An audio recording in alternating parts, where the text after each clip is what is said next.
Hello, my name is Lot Hill, and in this brief video from the Center for Inclusive Excellence at San Diego State University, I'll be sharing ideas for how you can use mid-semester feedback to boost student metacognition while checking in to explore what you and the students could do to support and enhance their success in your course.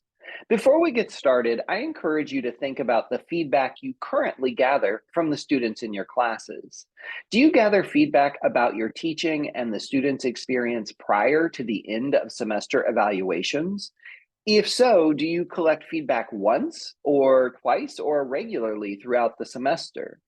There is no singular best way or frequency for collecting feedback from students, but if you, like many instructors, only collect feedback at the end of the semester, then you could be missing valuable opportunities to make small adjustments to your teaching to better support all students or to share with them important tips or information that they may not yet understand about how to succeed in your course. Collecting feedback from your students regularly and discussing that feedback with them will help you understand better how they are experiencing your class and your instruction, and what they may or may not already be doing to learn the most from your class. In many ways, the kind of feedback I'm talking about here takes some of the guesswork out of teaching and significantly reduces the likelihood that you'll be stunned, surprised, or caught off guard by what they report in their end of semester evaluations. As I mentioned before, only getting student feedback at the end of the semester is too late for you to make any changes to that semester in support of student learning and success. As we talk about some of the various ways you can collect feedback from students, I invite you to be thinking of what you would currently like to know about your students' experience of your teaching or their experience of your class.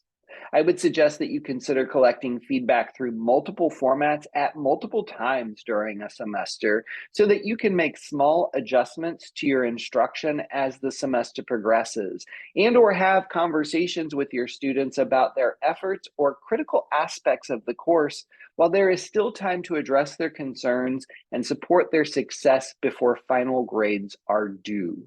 Here are some simple strategies for gathering feedback.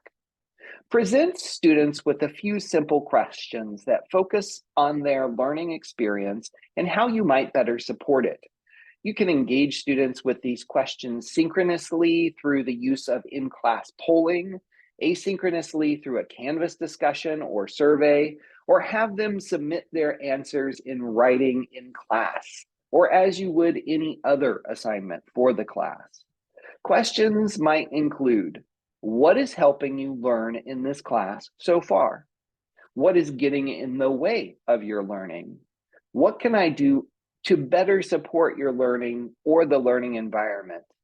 And what can you do to better support your learning or the learning environment? Some of you may recognize that this question sequence is not dissimilar to the start, stop, continue approach, where we ask students something like, in order to be most successful in this course this semester, and based on your experience thus far, what should I, the instructor, start, stop, and continue?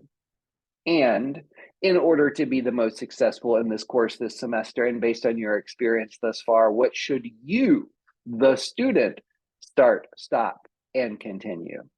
We can ask students to consider and answer any version of these questions at any point during the semester, and I usually try to do so at least 2 to 3 times per semester with about a month in between. Consider what important information you could learn by asking students these questions in week 5 and again in week 10 of a 15-week course. Another approach to consider is the mid-semester evaluation. This is a lengthier, perhaps more formal version of the few questions method we were just discussing. Ask yourself what you would really like to know before designing the questions, as opposed to using more standardized teaching assessment questions like come from our end of semester evaluations. And create space for students to offer areas of feedback that did not occur to you. You can create an anonymous survey in Canvas or Google Forms that includes multiple choices, open-ended, or a combination of both types of questions in the course you're teaching and the learning experience. There are many other strategies for collecting feedback from students, and regardless of which questions and formats you use, make sure that you give yourself time to process the feedback you receive and discuss it in class with the students.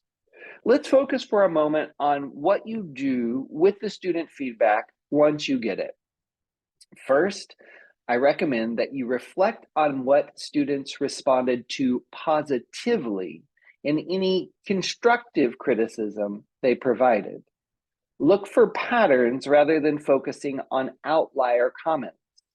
In reviewing the feedback, you may find that what one student loves, another does not find helpful. Consider whether the feedback you receive affirms that you are teaching different students in different ways or points to opportunities to diversify your instructional approaches. Consider reasonable, actionable changes you might make to your class and what needs to stay the same and why. This is an opportunity for you to consider the purpose behind your approaches and to clearly communicate to students exactly why you're doing what you're doing.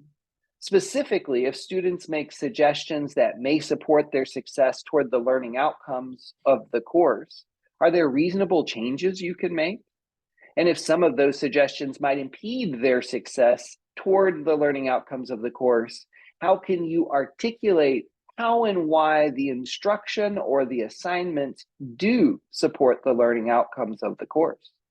In other words, if students don't understand why you or why they are doing something a certain way, and you are confident that the specific way of instruction or learning the content will help them achieve the learning outcomes, then you have an excellent opportunity to discuss why and how what you are doing will help them succeed.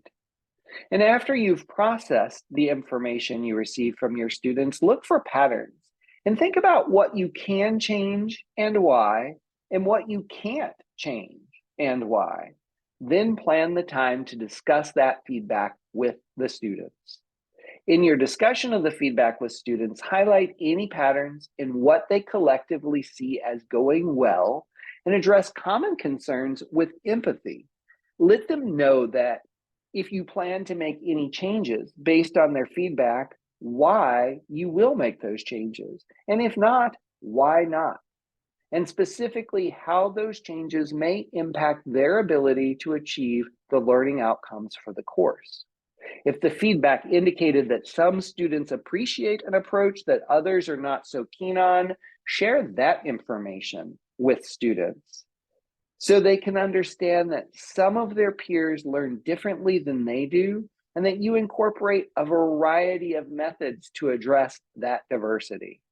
And finally, remember that you don't have to change approaches that you feel are important to achieving your learning outcomes or pedagogical goals.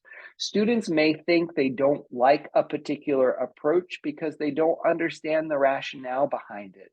Be transparent about why you are asking them to engage in a particular activity or teaching in a particular way.